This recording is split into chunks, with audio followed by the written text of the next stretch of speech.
Hi hello నమస్తే welcome back our channel Bhavani happy family. So ఈరోజు ఏంటో తెలుసా, ఈరోజైతే ఎగ్ దమ్ బిర్యానీ అయితే చేసేద్దాం. సో నేను ఈ వీడియో ఎప్పుడు తీసానంటే కనుక సెకండ్ సాటర్డే అప్పుడు మా మమ్మీ వచ్చారు కదండి మా ఇంటికి. సో అప్పుడు తీసిన వీడియో అనమాట. సో ముందైతే మీకు కావాల్సిన ఎగ్స్ అయితే తీసేసుకుని దాన్ని చక్కగా కొంచెం ఉప్పేసి వాటర్లో అయితే ఉడకపెట్టేసుకున్న తర్వాత పొట్టు గట్ట తీసేసి పసుపు, కారం, అలాగే సాల్ట్ వేసుకొని చక్కగా వాటికి పట్టించుకోవాలనమాట. తర్వాత ఇక్కడ వచ్చేసి బాస్మతి రైస్ చూసారు కదండీ. సో బాస్మతి రైస్ అయితే అలాగే నేను చిన్ని బియ్యం కూడా సోనా మైసూర్ అవి ఇవి కలిపి అయితే చేస్తున్నాను. ఇదొక అర కేజీ బియ్యం వేస్తే అదొక అర కేజీ బియ్యం అనమాట. అంటే పొడవుగా చిన్నగా అక్కడక్కడ తగులుతుంది బాగుంటుంది అనేసి అయితే సో నేను అట్లా అయితే చేస్తున్నాను. సో అవొక అర కేజీ ఇవొక అర కేజీ వేసేసుకుని చక్కగా కలిపి ఒకసారి అయితే 2, 3 టైమ్స్ కడిగేసుకుని తర్వాత కొంచెం వాటర్ వేసి ఒక హాఫ్ అన్ అవర్ అయితే నానబెట్టాలి. ఈలోపు అవి నానేటప్పటికి మనం స్టవ్ ఆన్ చేసేసుకుని ఒక గిన్నె పెట్టేసుకుని, అంటే మీరు బిర్యానీ ఎందులో చేసుకుంటే అందులో అనమాట వాటర్ అయితే పోసేయాలండి. సో ఎసరికి వాటర్ అనేది నేను కేజీ బియ్యం తీసుకున్నాను కాబట్టి ఆల్మోస్ట్ దగ్గరగా 3, 4 లీటర్ల నీళ్ళైతే పోసేసాను అందులో. సో 2 బిర్యానీ ఆకులు, లవంగ మొగ్గలు, సో అనాస పువ్వు, మరాఠీ మొగ్గ, ఇవన్నీ కూడా ఇంకా హోల్ బిర్యానీ సరుకులన్నీ కూడా అందులో కొంచెం కొంచెం వేసేసుకుని పుదీనా, అలాగే కొంచెం ఆయిల్ అనమాట. ఆయిల్ ఎందుకు వేస్తామంటే బియ్యం అనేది ముద్దగా లేకుండా సపరేట్ కింద మెతుకుల కింద ఉండడానికి అనమాట.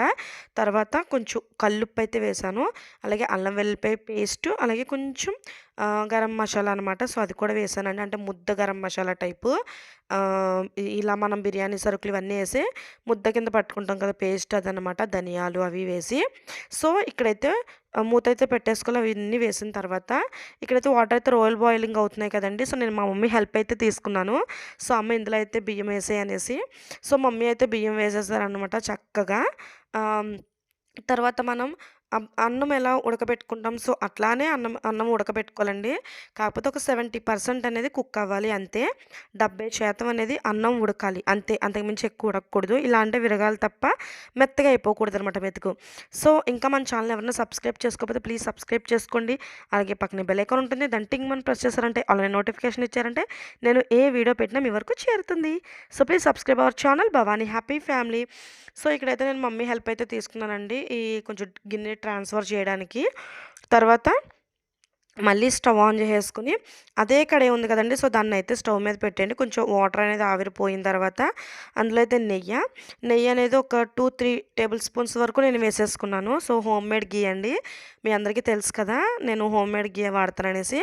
తర్వాత కొంచెం ఒక 3 టేబుల్ స్పూన్ ఆయిల్ కూడా వేసుకున్న తర్వాత హోమ్ బిర్యానీ సరుకులన్నీ కూడా అందులో వేసేసుకోవాలి. మరాఠీ మొగ్గ, అనాస పువ్వు, జాంపత్రి, అలాగే ఇవన్నీ కూడా ఎలక్కాయలు, సో అలా ఇవన్నీ కూడా వేసేసుకున్న తర్వాత ఒక్కసారి ఫ్రై చేసి ఒక 2 మినిట్స్ తర్వాత చక్కగా ఉల్లిపాయలు కూడా వేసేసుకోవాలన్నమాట. ఉల్లిపాయలు అనేవి చిన్నగా కోసుకోవాలండి.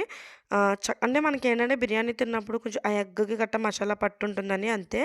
అలాగే టమాటాలు కూడా వేసుకోవాలి. ఉల్లిపాయలు కూడా కొంచెం మగ్గిన తర్వాత టమాటో కూడా వేసుకోవాలన్నమాట. సో ఇవన్నీ కూడా మగ్గనివ్వాలి, కొంచెం మూత పెట్టేసుకొని మగ్గనివ్వాలి. తర్వాత బంగాళదుంపలు, మీ దగ్గర మీకు ఏమి ఇష్టమైతే అవే అనమాట. సో మిల్ మేకర్ కూడా ముందుగానే మనం వాటర్లో నానబెట్టుకోవాలండి, అప్పుడే అవి మెత్తగా అవుతాయి అనమాట. సో తర్వాత కొంచెం పుదీనా అయితే వేసేసి చక్కగా ఒకసారి గరిటెతో అయితే కదిపేసుకుని మూత అయితే పెట్టేసుకుందాం.